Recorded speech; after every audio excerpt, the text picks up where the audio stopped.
Mr. Ford, Ferrari has a message for you, sir. What did he say? He said Ford makes ugly little cars in ugly factories. And, he called you fat, sir. We're gonna bury Ferrari at Le Mans. So the great Carroll Shelby is gonna build a car to beat Ferrari with a Ford. Correct. And how long did you tell them you needed? 200 or 300 years? 90 days.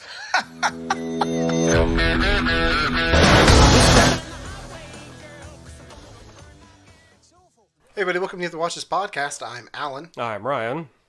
And I'm Devon. And today we're continuing our Oscars month. Still in the 1960s. Today we're going to talk about the film that won a bunch of sound awards at the Oscars last month. Yeah. Ford v Ferrari.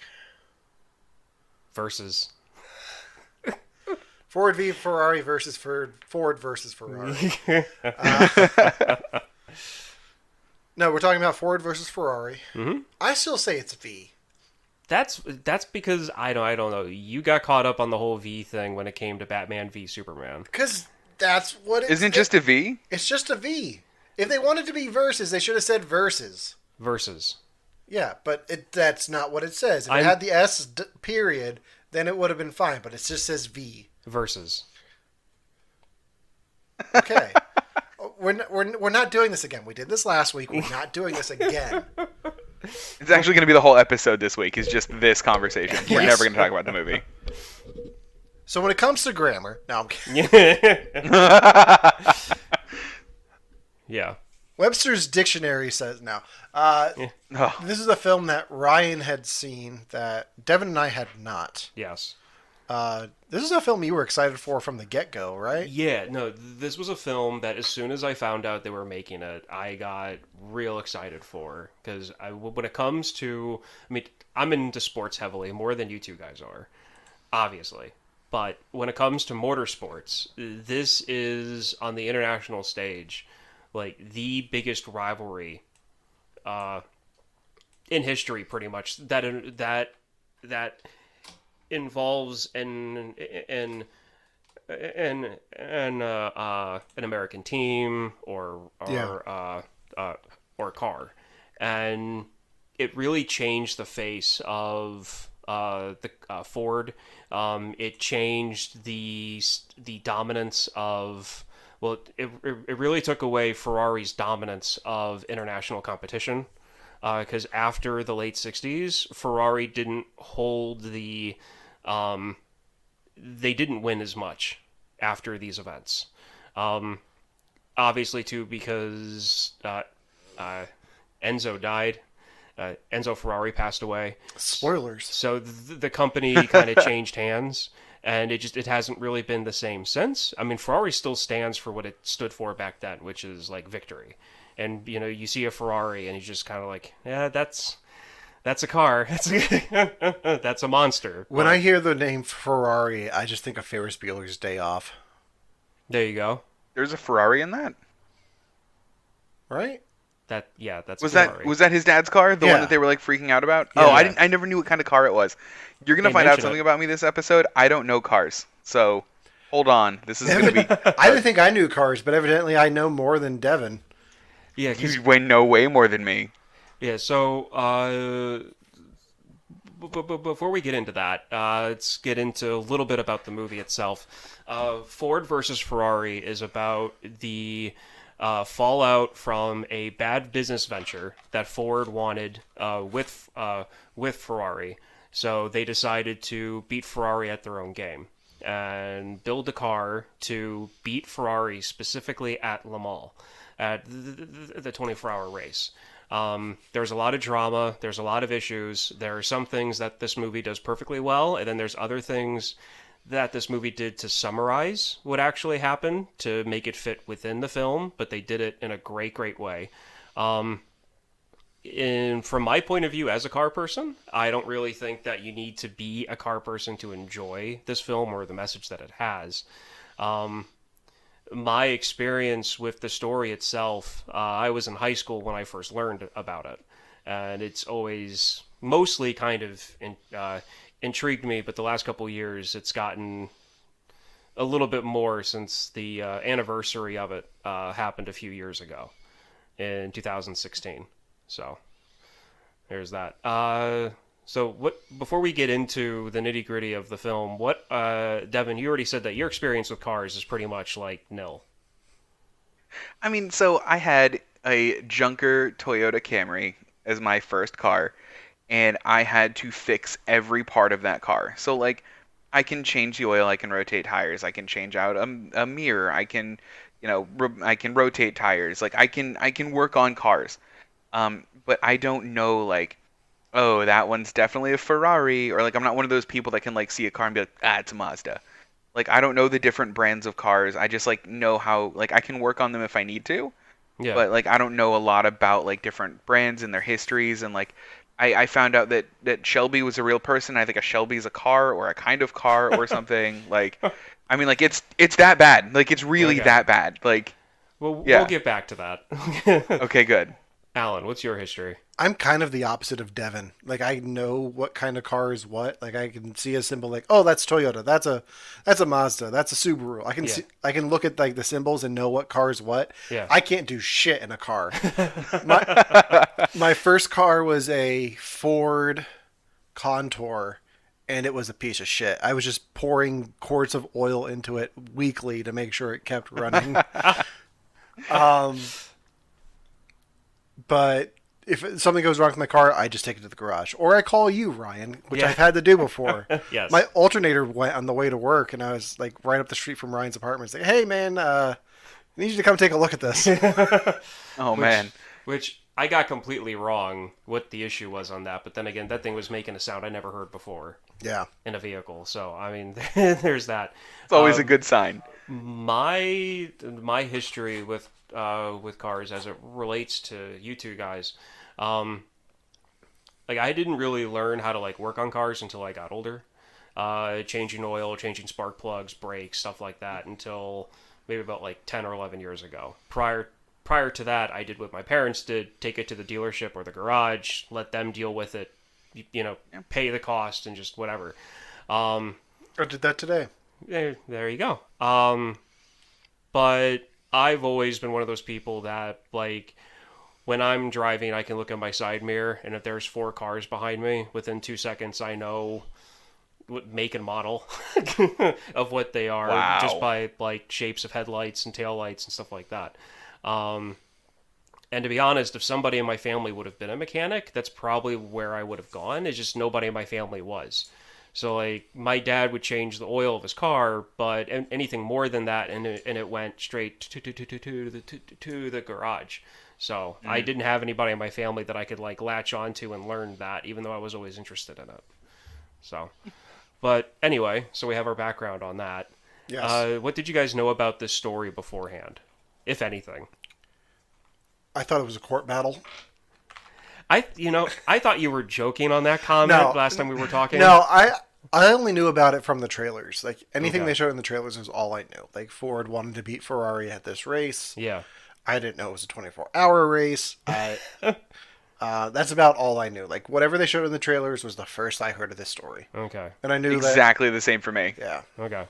So, the story itself, when it came to the characters, who did you guys kind of latch on to the most?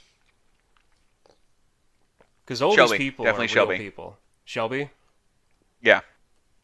100%. Yeah, I want to say Christian Bale. Okay. I don't know why, but it took me a while with Christian Bale in this. I actually didn't like him for a lot of it. I think I identified with Shelby because he's kind of stuck in a hard place. Like he's trying to do right by Christian Bale, but he's also being pressured by the Ford Corporation to do things their way. Yeah. So he's kind of just the middleman, and I felt for him there. But like Christian Bale's doing the work. Like he's out there driving the car, figuring out what's wrong, handling everything, like trying to get everything in order. With his life, so and that's definitely a story behind that one. Devin, you said that it took you a while to get behind the Ken Miles character? Yes. And I didn't like his introduction where he was fixing the car and he was, so he was just talking to the person about how, like, oh, you have a sports car, you need to drive it harder. And then he was like, well, I think your kind of car is probably going to be, I know it's not his accent, by the way, but it's probably going to be a Chevrolet. Or, like, he, like, mentioned, like, two, like, car brands that I'm assuming are, like, family cars. Plymouth and And, like, Studebaker, yeah. Yeah, and I don't know. I didn't even know Studebaker was a car, by the way. Like, so here's where we're at. But I'm assuming it was an insult. But I was like, none of this tracks. I don't know why he's so mad. You're going to go drive off in a station wagon. I don't know why you insulted him like that. And then, like, the next part of it was him, like, yelling at a guy because he didn't pass regulation. And he was like, is this what you thought you'd be when you grow up? Passing regulations? And I'm like, oh, that one hit close to me because I didn't know this is what I'd do when I grow up. So, like two of his first insults, like, just hit me, like, exactly the wrong way. And, like, I think it took me a little while to recover from that. Okay. See, I feel like Devin and I are just on opposite ends of this movie because those two interactions made me click with him because I've dealt with stupid people in retail before. Yeah. Like not using their things correctly. Like this is the problem. It's not the thing. It's you. Yeah. And like, I have anger issues. Like I would have probably flipped out on that guy too. Mm-hmm. The guy who was getting him on a technicality about the trunk space. Like I would, if that was me, I totally would have taken the hammer to the trunk and gotten it to fit. Yeah. Oh my god, I totally would have been the guy with a clipboard though. Like in that situation, like, excuse me, your trunk's a little bit. Like I related to him so hard in that scene. Okay, so the thing with Ken Miles is that he, in reality, he said what he thought. He had a temper on him, but it's because he knew he knew his craft. He knew cars. He knew how they were supposed to be driven. He knew how they were supposed to be made. He was an engineer. He was a designer, and he was a driver, and he was one hell of one. But that is concentrated him in what his personality was. The thing with Devin, the thing with him saying that like your car is more of like a Studebaker or a Plymouth, that's more to the fact of like when you buy a sports car, like let's say you go out, and I know this isn't going to mean a thing to you, but let's say you go out and you buy a Mercedes, but not just any Mercedes, Sure. You buy an AMG Mercedes or AMG. Sounds fancy. Somebody's probably going to yell at me because I probably got that wrong. But basically a MiG. You go out and you get a MiG. You're supposed to put the highest octane of gas you can in those things. Because if you don't, the engines don't work the way they're supposed to, and it can break down. If you don't drive those things the way you're supposed to, they can break down. And that's pretty much what he was telling that guy, because he was driving his MG, which is a British roadster car brand, and he was driving it like he would a school bus. Like he's driving it the way you would a sedan. And you're not supposed to. You're supposed to change at a higher rev so that the engine stays clean. And that's what he was trying to tell him. Was he being a bit insulting? Yes. Was the customer a complete moron? Yes. Sure. So that's where that whole thing comes from. And the thing with the carry-all, or he calls a carry-all, and the trunk, that's just one of those things where even as me, like, I don't really watch a lot of racing, mainly because the type of racing I like, they don't really show in the U.S. Why judge a car on trunk space when at no point in the race are they stopping and unloading and loading the car? The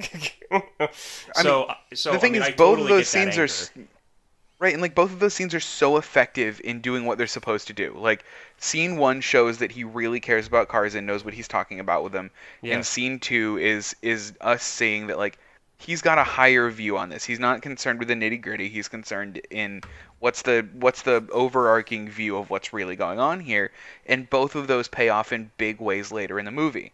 So like while I appreciate what the scenes do, I was like, not my character. Sorry, bring Matt Damon back.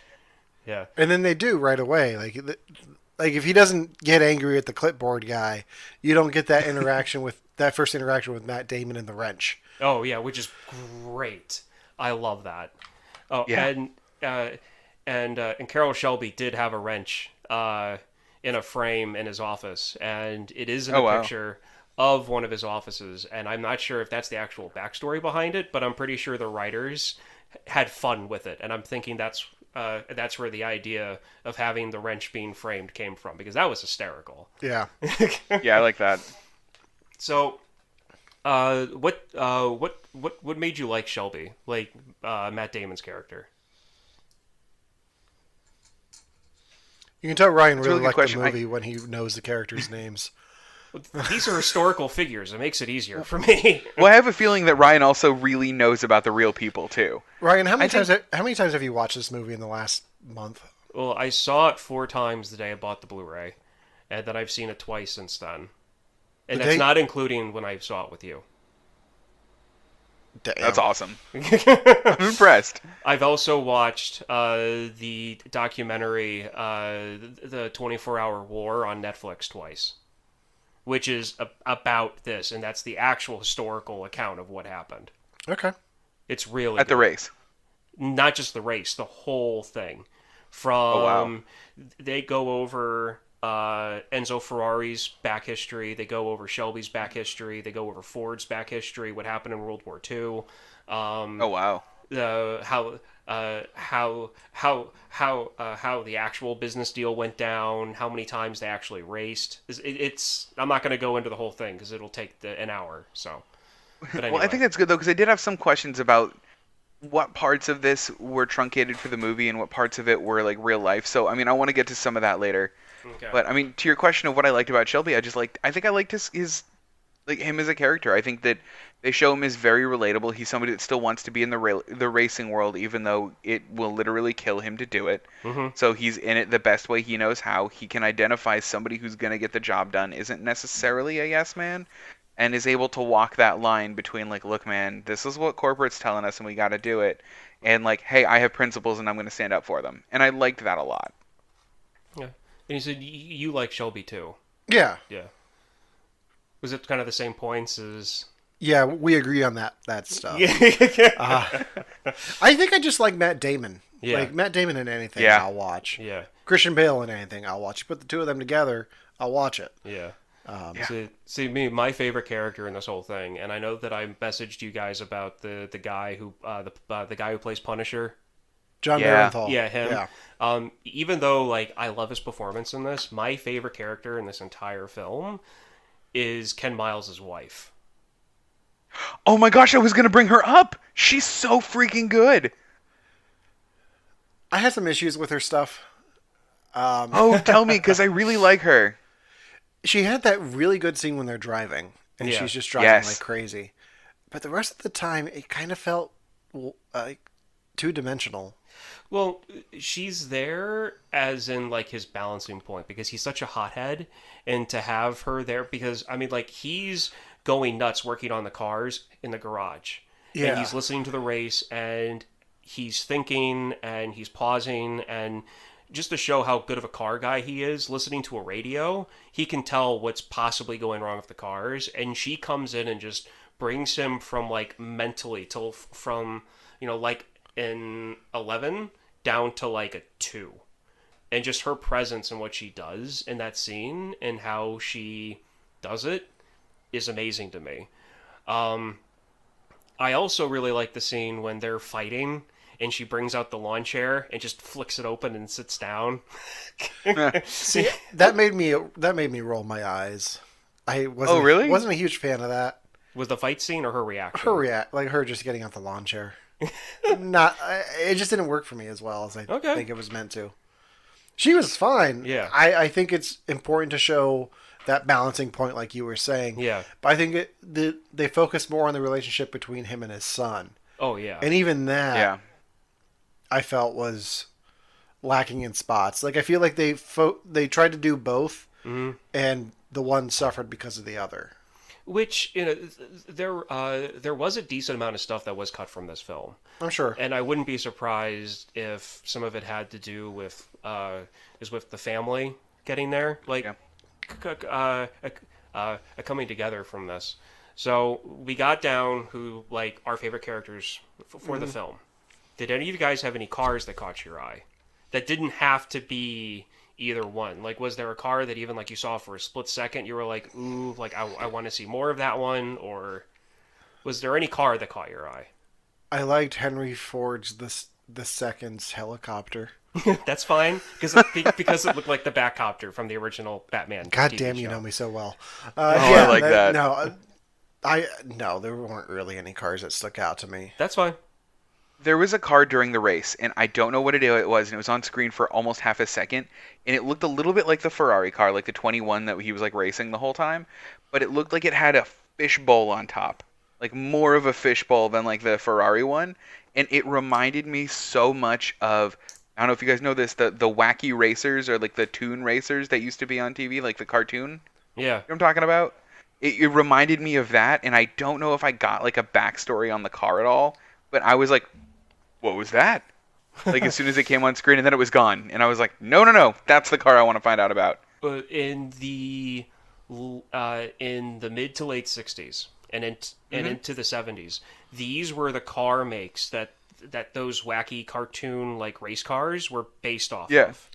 So if you're seeing similarities between like cartoon like race cars from like goofy stuff, Yeah. you'll see similarities if you ever decide to look up what race cars looked like in the early 70s. You're definitely going to see like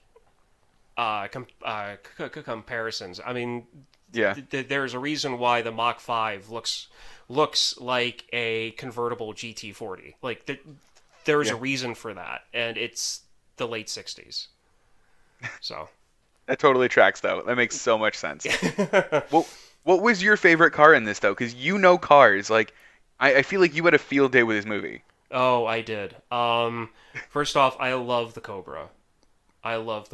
But my favorite car in this is the Cobra Daytona, which it's going to be hard for me to kind of describe to you guys. But when they're in the shop, you know how there was that wooden frame of a car off to the side?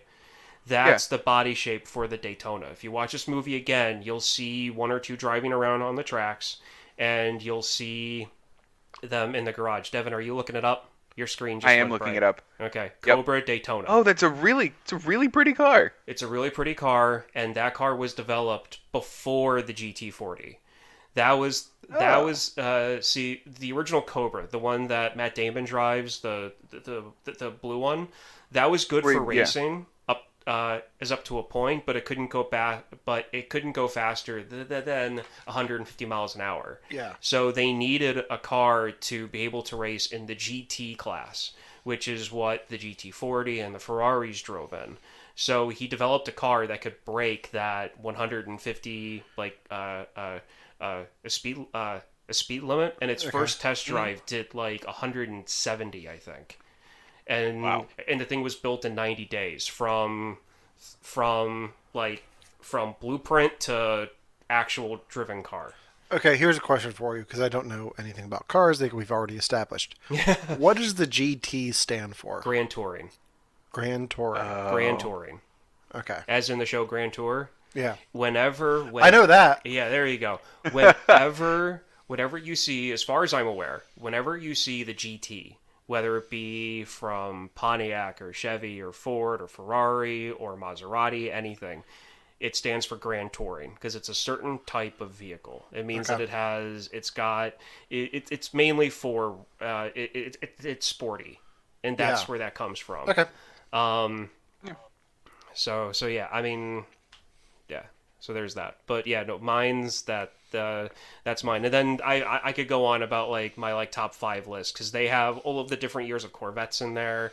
They've got all the Ferraris. They've got Porsche. You've got that red Porsche that was it Matt Damon gets in from the doctor's office. That's a Porsche that he gets into from like the late 50s, early 60s. Those things are beautiful. And then he almost causes like 10 car accidents right then and there. Yeah. Okay, so Matt Damon, he likes cars, but he's in no Yeah. way like an actual like like driver per se for like stuff like that.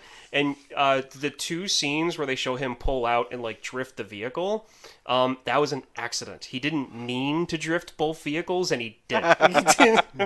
Just because Oh, I those love cars that. are so powerful and they're so light, it's so easy to take the tail out. He doesn't know. He doesn't know how to drive the car, but he knows how to park the car and have a yard. And that's my horrible accent for today. All right, got it. So I have some notes. My first note is that Christian Bale drives more in the first act of this movie than he ever did when he was Batman. Yes, he does.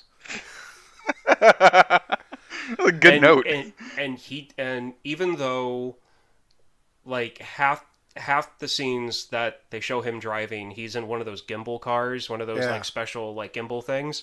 On the ones where you can tell that he's actually driving, like there are times when they were filming this movie where he was going 120 miles an hour because he went to a driving school. Yeah. Wow. And so, I mean, like, he actually got a feel for it. And, I mean, I commend him for that because, I mean, he's driving in, like, kit cars and reproductions of vehicles that if you roll one of those things, like, 50% of the time you're dead. Like, Yeah. if you roll a Cobra, like, you're... No. I mean, Not- not not to good jump times. ahead at all, but like that's what happened to him in the end, right? Like that's how the movie ends, right? As he rolls the car. Yes, and okay, so that car, and Yeah. since we're going over that one specific now, I'll go over that now so we don't go Yeah. over it again. Yeah. That was the next generation of the GT40 after the 1966 win. Oh wow. That happened in August. Le Mans is raced in June. So that's how Wow. quickly he died after the actual guy. That's how quickly he died after what happened at Le Mans. Brakes awful. on any GT from 1966 to 1969, which was the last year that they won, brakes were always an issue. Braking that vehicle was always an issue, and that's what happened to him. And the way they show it in the film is kind of different than how it happened in real life. At that racetrack, which is the same racetrack that they started the movie at, there's actually like a little cliff, and he went over the cliff. He didn't just go off the road and like tumble into like a fireball. Like he went off a cliff. A small one, but still a cliff. I think that has to do with the whole conversation the kid has with Mustache McGee. Phil. About the whole you wear the suit, but you just got to get out of the car, and they needed to show him not get out of the car. Yeah, and that was actually a thing up until the 70s. Like when they went to Le Mans and they show him running across the track to get into the cars. In in reality, the majority of those racers didn't put on their seatbelts. Yeah. They would put on their seatbelts after the first lap because they didn't want to waste wow. any time. So you have guys driving at 210, 220 miles an hour with no seatbelt. And that was commonplace. And Simply- sometimes with their doors Holy still cow. open. Yeah. Oh yeah. Actually, in the 1967 Le Mans, only one GT made it to the finish line because they raced 6 cars, I believe, in 1967, and they were down to their 2 last, and the one almost lost the hood, like not the hood but the roof. So the driver had to slow down, and he had one hand holding the roof on while he pulled the thing into the pits. Damn. So I mean, Oh my gosh. I mean, these guys have balls. Like, All right, so let's So try to. Go ahead, Evan. Oh no, I wanted to bring up one of my like favorite scenes of the movie, and I wanted to hear if you guys this was your favorite scene too. Ryan, I doubt it because it doesn't have to do with cars, but it has to do with cars. It's when, and I was trying to look up his name when the guy from Punisher, John, his last name begins with an I, right? Isla Coco, like the real something person. like that. Yeah. Yeah. Yeah. So is when he was in the pitch meeting and he's like, guys, we need to race. Like, and you can tell he had this like slideshow, like, and you could tell that part of the slideshow is James Bond was this huge sticking point, and Ford just goes, Bond is a deviant. And then, like, he kept showing pictures of Bond, and he was like, like, you could tell he's at home, and he's like, this is gonna get him. Bond is gonna get him, and, like, sailed over all of it. I loved that pitch meeting. Because, like, I just love, like, the whole, like, we make more cars, and, like, how wrong they all are about it. And I don't know, that it was so well acted and so well put together. I just love that scene. I like that scene, too, probably for the same reasons you're saying. Like, I really like John Barenthal in this. Yeah. He doesn't kill anyone, which is weird, but I really like him in this. You guys see what I meant by what I said? Oh my god, I'm stuttering so bad. You guys saw what I meant in the group chat then about how much I really liked his performance as the character, because he knocks that guy right out of the park. Let's talk about some other performances. Yeah. I know you're really excited to talk about Cars. We're half hour into the show. We're gonna try to not talk about Cars for a little bit. I'm just gonna answer questions at this No, that's point fine. going forward. Yeah. Let's try to focus on the movie a bit. So we like that scene. Ryan, what is your favorite scene of this movie? Okay, so my favorite scene is the first race. After the wrench. After the wrench. Okay. Is that first race, because it's got the majority of all my favorite cars in it, but I really like the end of it when Christian Bale's character goes into the I'm H-A-B-B-Y, I'm H-H-B-B-Y. H-A-P-P-Y. Yeah, that. Thank you. Yeah. I'm dyslexic, so thank you for fixing that. You just didn't want to say pee-pee on Mike, so it's fine. I got you. Yeah, I get it. That is an actual song that Christian Bale learned as a kid in England. That is a traditional, like kind of like a kindergarten type song that they sing, and that wasn't originally in the script. He thought that up while he was in character, because he's a method actor. So he thought that up in character and thought that it just made sense. And his son jumping into the car, that was ad-libbed too. Okay. So that I really like that moment when the son jumps in the car with him and they're going to what's it called? The Victory Lane. Victory Lane. Yeah, that's Yeah. it. I really like that moment. So I'm glad you brought up Christian Bale being a method actor, because we need to talk. Yeah. Oh no. Am I the only one surprised that Christian Bale hasn't died of a heart attack yet?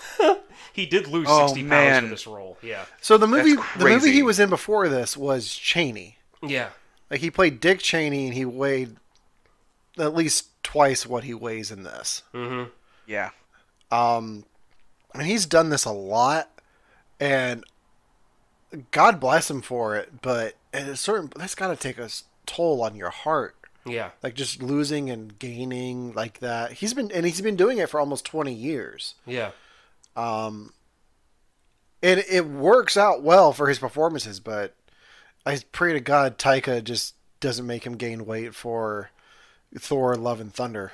It's gonna be interesting the way that, because I can't, the body transformations that he goes through. Yeah, He's amazing. Is ridiculous. I mean, it's amazing, yes, but I mean, it's ridiculous how amazing it is, and the fact that he doesn't mind doing it. Yeah, it's just. I mean, I was looking at pictures of the real guy, and like he got so close to how the real guy looked. Yeah, and that's how a lot of the drivers were, because they wanted to be as light as possible. And in fact, that character, the reason why they show him jogging as much, he was really ahead of the time. Like, he was really into health and fitness and staying thin, because he wanted to be as light as possible, because every pound took away from the power of the car. Yeah. So he wanted to be as rail thin as possible. And I really appreciate the way that they had Christian Bale show that. Yeah. Yeah. I think my favorite scene has to be when Matt Damon takes over flying the plane. And like all the Ford execs are freaking out. Yeah. I just love that so much. And then Christian Bale's like, I think we know who's flying that plane. So, the one moment that I had in this film where I 100% connected to somebody was in that scene. And I know that you don't want swearing as much, care. but okay, you don't care. It was when the one exec is sitting there, he's going shit. I Oh, do you that didn't say shit. It's. I'm trying to cut back on the F-bombs. Gotcha.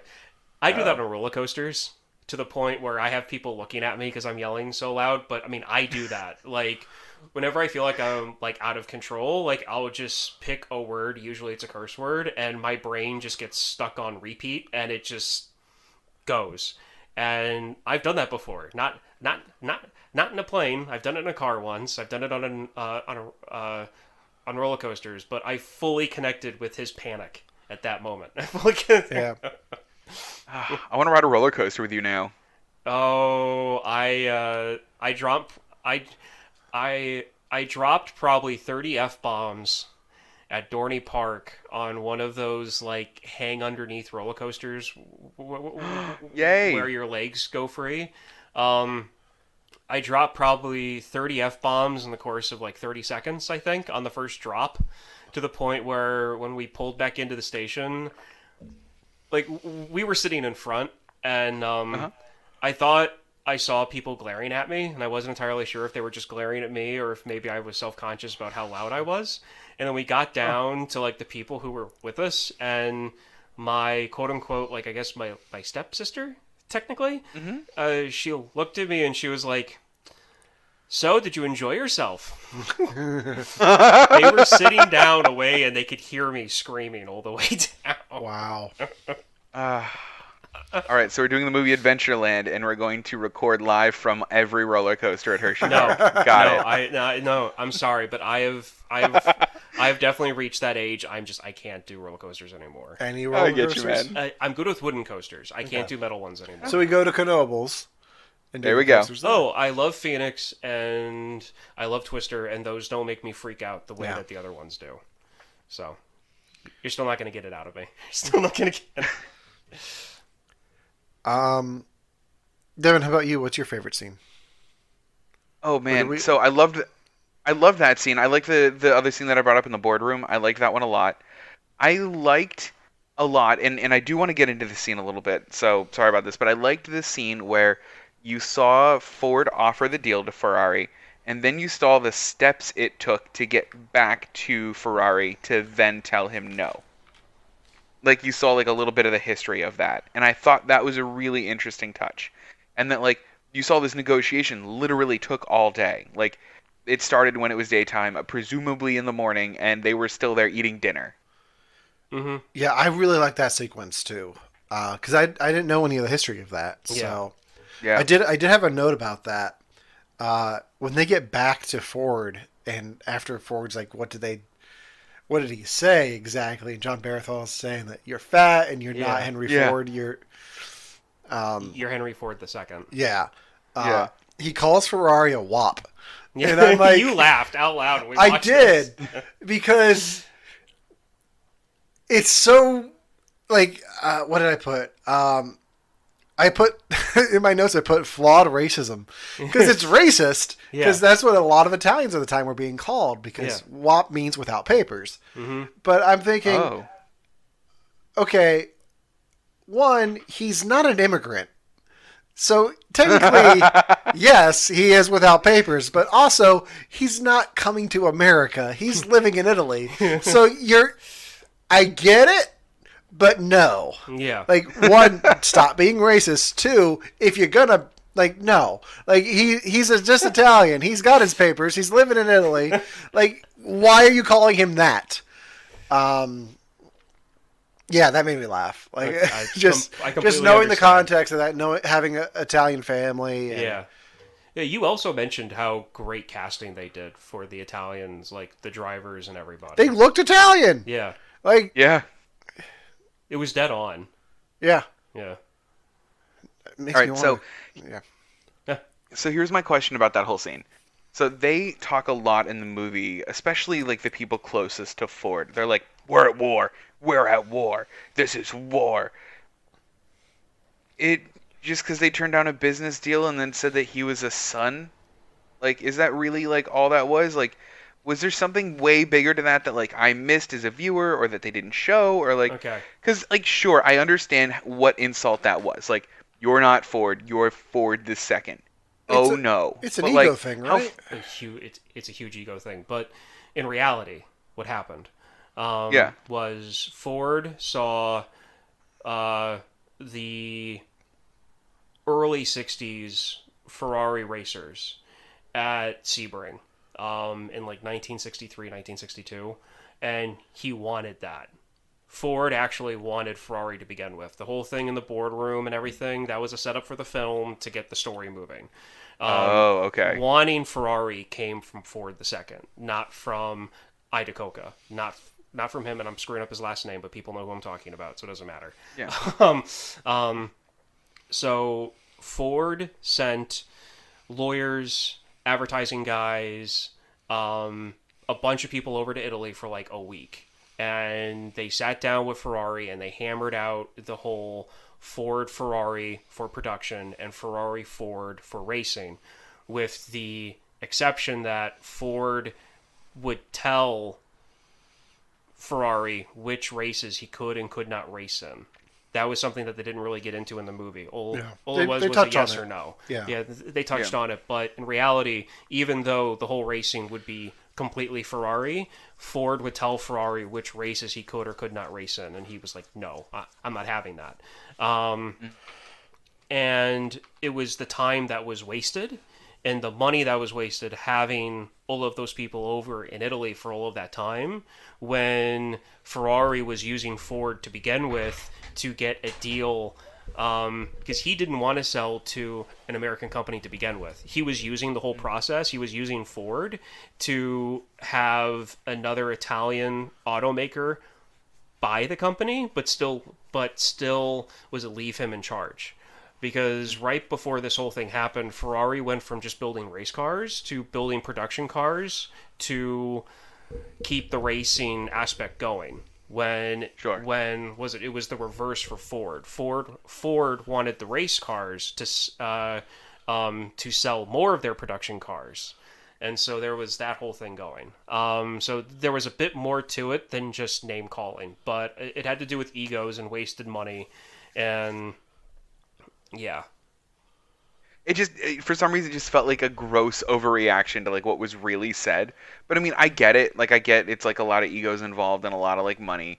So Yeah. like and the movie did portray that. I think I just like, I pictured I pictured like Ferrari ran over Ford's daughter in like one of his cars or something. Like, that's what I pictured the war starting as, not like you're fat and the second and like, all right.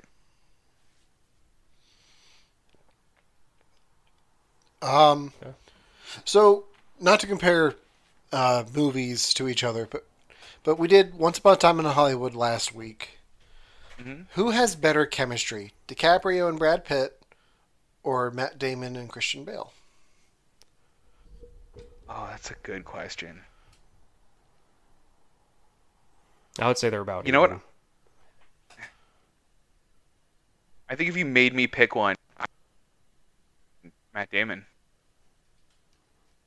You cut out there, Yeah. so Christian Bale, Matt Damon. Oh yeah, I think I would definitely say Christian Bale and Matt Damon. Like if I had to pick. Yeah, I think I can agree that they're about the same. You Yeah. definitely get Yeah. more of Christian Bale, Matt Damon together than you do Pitt and DiCaprio together. Yeah. So yeah, I just as a question I thought I'd throw out there. Okay. So, when it comes to the to the different races and how they were showing them going over to France and getting everything set up for that. What did you guys think of the effects? Because I really want to know what you guys think about what was CGI'd and what wasn't, and what was practical and what wasn't. I'm going to assume a lot of the racing was practical. Like a lot Okay. of the driving was practical. I'm sure there's a lot of CG thrown in there. Mm-hmm. But I feel like some of the stuff on the track, like when he takes Henry Ford into the car and scares the shit out of him. I like that. I feel like there was actually a car driving that track. Like I'm sure they used professional drivers for a lot of this. Yeah. And then like the shots of them in the car is probably CG behind them, so you can get the better shots with the camera. Yeah, that's my thoughts. Devin? I mean, I think a lot of the explosions and car wrecks were CG'd, but I think that's really the only thing that I like saw that I was like, oh, that's definitely not real. Like I think I figured the rest of it should have been, and not should have been, but was probably spot on because like this is a movie that definitely feels like it cares about its source material and wants to show it as close as it possibly can to like what happened. It's also a movie that cares about. I'm trying to think of the best way to put this. Geography. Yeah. Because I think one of the reasons it won Best Editing, award the Oscar for Best Editing, is you can watch a race and it cuts back and forth between them in the car racing, and then like Matt Damon back in the pit. And you know what's going on, even with all those cuts. It's not like cuts of just the tire going for the car to go, or just like lights or whatever. Ridiculously amount of shifting. Yeah, it's not Fast and the Furious. Yeah. The editing is there for a purpose. You can tell what's going on no matter where you are Yeah. in any given scene. And I think that's part of the reason it won for Best Editing. Yeah. And then even the sound for that, like when the camera shots change, the sound changes too. So like if you're in two different cars, you get a different engine hum in each one, and it switches flawlessly. Yeah. In every scene. That's one thing I noticed from the get-go. That's one thing I was paying attention to because I knew it won for sound. So Yeah. Well, that's one of the things that I found really interesting watching the making of this. They hooked up all of the the hero cars, all of the main vehicles that they were doing those shots to and like going inside and outside. yeah, They hooked up 12 mics on each of those cars, and they had them do a couple laps and recorded everything. And then when they went in to actually do like the sound mixing, because they did do those 12 different mics in 12 different areas of the cars to pick stuff up. So like let's say the camera angle is inside the GT with Bale. You hear the inside engine noise, you hear the gear shifter, you hear the pedals, you hear the wind. What you don't hear are the brakes. You don't hear the shifting, it's like the actual gear shifting, even though you can hear like the knob going back and forth. But then when you're outside the car, you don't hear the wind. You hear the brakes. You hear the outside. Like they made sure that what you heard was what you would have actually heard being in that exact spot, being by the car. And that's something that I kind of picked up on, I think the third time I watched it. well, you're like 20 viewings ahead of us. Yeah, so. I know.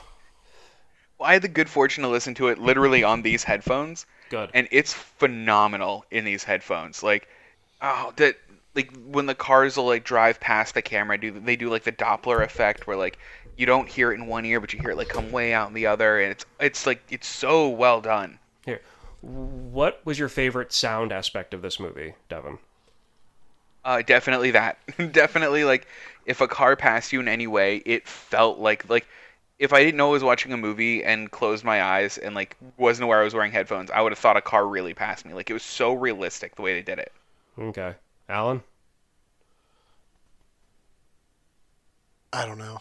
I think I just told you. Fair. Like, Okay. Everything switching back Yeah. and forth flawlessly. Mine was, I think it was at the race. I think it was Le Mans.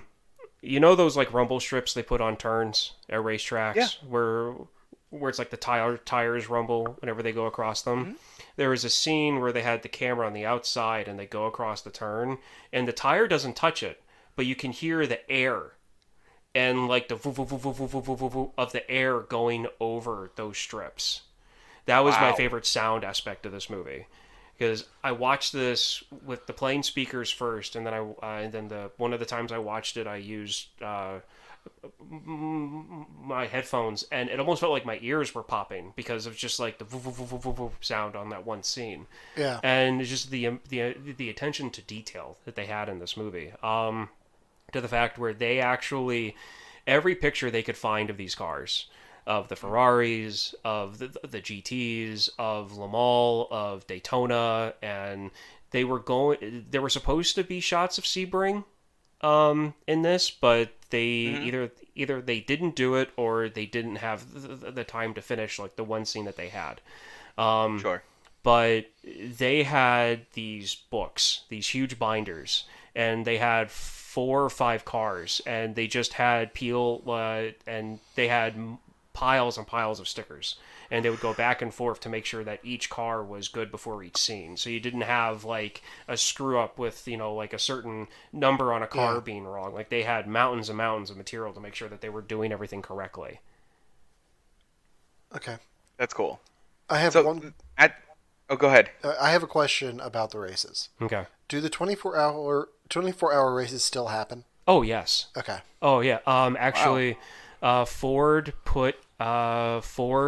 raced their the 2016 GT 40 like modern version of the car at Le Mans in 2016. I'm not sure if they're still racing it, but they did it to like celebrate the anniversary, and they did beat the Ferraris in the field. Nice. Again. That's cool. Okay, so is like the sequel to this going to be Tesla versus Ford? I hope I so. have no idea. I'm not even sure that's happened yet, but it'd be interesting to see. I mean, Elon Musk seems crazy enough to do it. He would. He definitely would.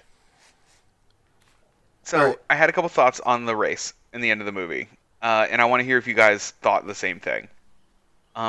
So at first during the race, they did like the American team did a couple of things that seemed a little cheaty, and seemed a little kind of sly. And I know that like the brakes, they replaced the entire brake system, and like nobody else did that. And like I understand that was in the rules, and they could have done it. No one else really had the advantage of that, so they were at a disadvantage already of not knowing they could do that. And then when Matt Damon like dropped that like lug nut or the nut or whatever and like freaked out the other pit crew, like it was funny, but I was like, this is a dirty way to win this race. And then the other car died, and I was like, okay, well it doesn't matter anything they did, they still legitimately won anyway.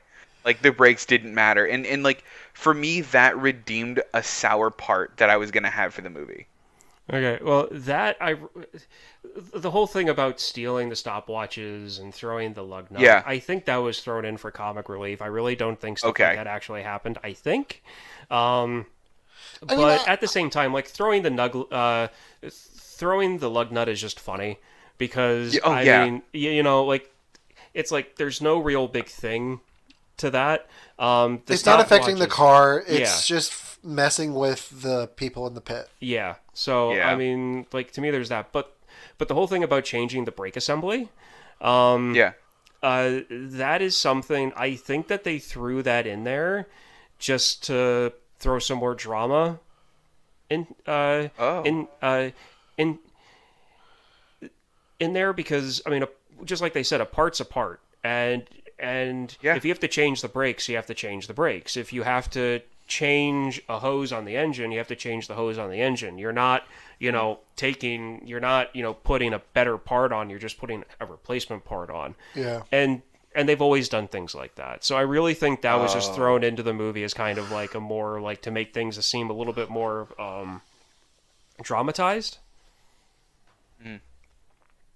So So speaking of that race then, the most emotionally invested I got in this movie was when they told him to basically throw the race. This guy has this big moment where he like does the best, like does a perfect lap of this, sets a record, and then just goes, you know what? I'm gonna do what they want, and he does, and it's this really cool moment, and then he doesn't even win. Like he technically lost because some guy like came from. That part I actually got mad about, and not like because of the movie. But, like, because that one little lackey was like, that's what Mr. Food wants. Oh yeah, Easy. I'm still pissed about this. Like, I'm Yeah. glad I don't drive a Ford anymore. Like, I'll probably never drive a Ford because of that. so That's some bullshit. it is. Yeah. It is. Now, the whole thing about like reality versus what happened in the movie. Yes, supposedly Henry Ford II wanted. When they saw that all 3 Fords were going to finish, he wanted that photo opportunity. Now, in movie, they drive across real slow in a line across the finish line. In reality, Yeah. the black car, the black GT, actually finished the race a full car length ahead of uh, of Bale's car. Oh wow. But and and then the gold car was behind them, so they were kind of driving in like a reverse triangle Yeah. formation. Oh.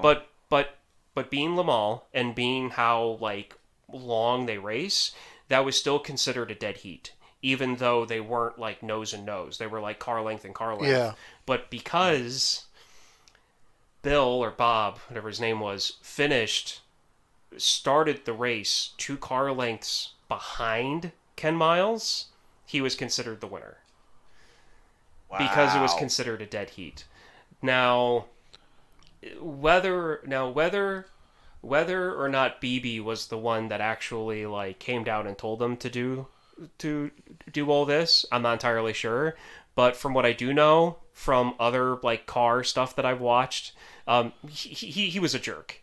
Like he was the epitome of late 60s, early 70s, like dog eat dog business guy. I had to look up who played him because I was like, he looks familiar, and I couldn't place it. It's Josh Lucas, who was like the love interest in Sweet Home Alabama with Reese Witherspoon. Oh wow. And that's about the only thing I know him from, and I've never even seen that movie. But yeah, he did such a great job as the villain of this. Yeah. That I never want to see his face again. Yeah, no, he does an excellent job in this.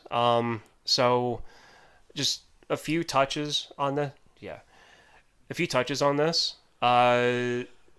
Shelby during the race at the beginning in 1959 when he won Le Mans, he actually had a nitro pill under his tongue throughout the whole race when he was in the car, because he knew that he had a possible heart defect before he went in, because his dad died when he was 45 Wow. of a heart condition, and he knew that he had the same issue. So he thought that he was going to die during that race. So that was his last race.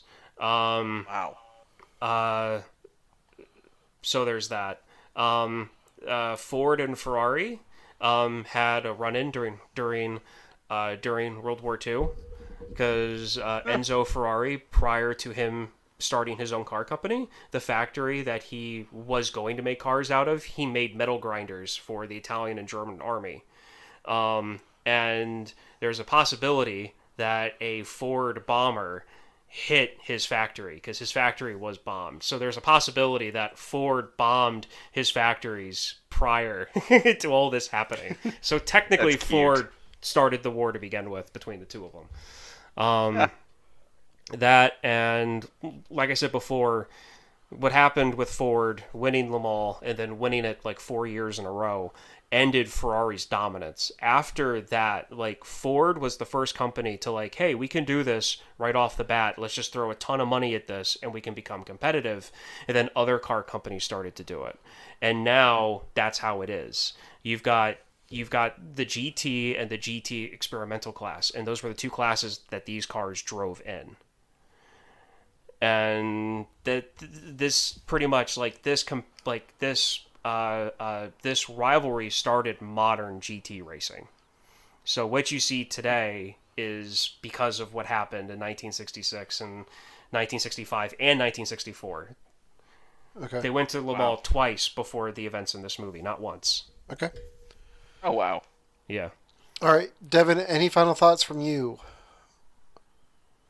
I think my only final thought is, the whole time I kind of got this sense of like I was watching the bad guys. Like I think it's just because Ford was a much bigger company and was like, financially solvent, and Ferrari was like, the scrappy little company that was doing super well but was broke. I was like, oh, it's like I'm watching like Disney and rooting for Disney like while they're taking over this like smaller cable channel or something like that. And like sometimes that bothered me, but I liked the characters we saw enough, and I liked that they demonized that part of Ford enough that I thought it was cool. It's funny that this is one of the last films to be released by 20th Century Fox when you look at it through that lens. Oh, that is so weird. I didn't even realize that. Do you want to know something though? What? In 1964, Enzo Ferrari fired his entire top management team because they didn't like his wife. Ew, what?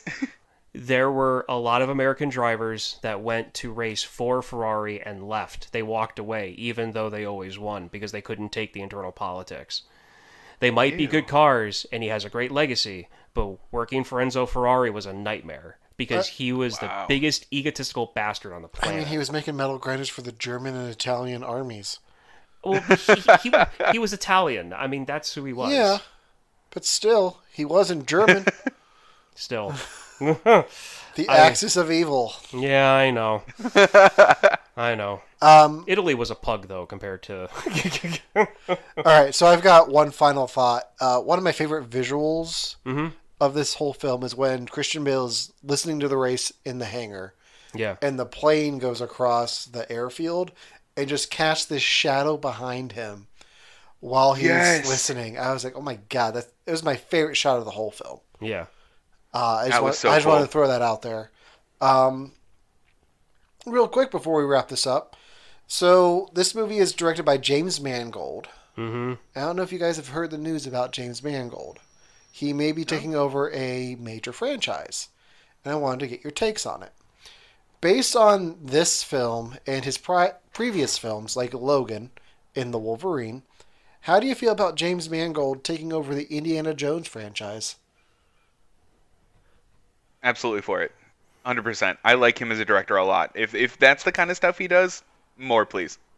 I mean, for somebody who can take a car person's movie and make it to the point that anybody could watch it and enjoy it, like Devon, I can't wait for it.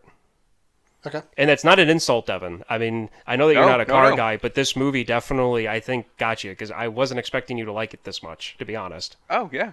He's No, got- I expected me to like it.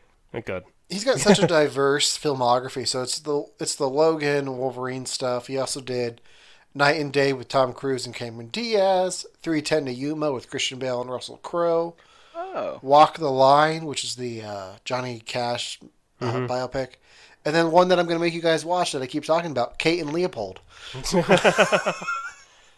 I can't wait to watch this. That's the name of the show. So yeah, that's all I've got. I definitely enjoyed Ford versus Ferrari. There, I said it. Are you happy? I am happy. Okay. Oh, we came full circle, guys. Yes, we did did. it. I don't know what we're doing next week. We should figure that out. We should. Not on the show. Yeah. We'll talk after. All right, I think that does it for this week.